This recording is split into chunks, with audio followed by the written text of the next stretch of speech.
पिया काहे करेला तू नहीं नहीं पिया। कितना मानती हो यार। हतना मन फूट जाइब मोटाई हो दादा। मुँह छोटा पर कैसे घोटाई हो दादा।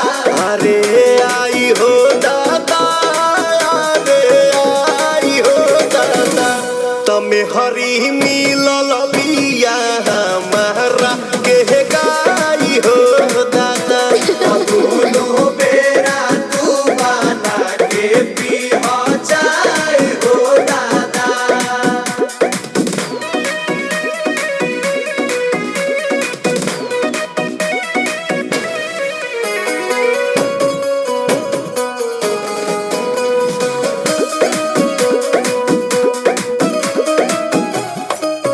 मिलत खीरे बाहो पनीरे बाहो ऐसन वाइफ से लाइफ अमीरे बाहो। भगवान के लिखल तो कदीरे बाहो। बोला बोला का कोई बोए सयाले आई नमकीन के मिठाइया। थोड़ा चटनी भी। तहर चुमा लगेला मिठाई हो दादा। भौजी फेर भइल सब हलवाई हो दादा।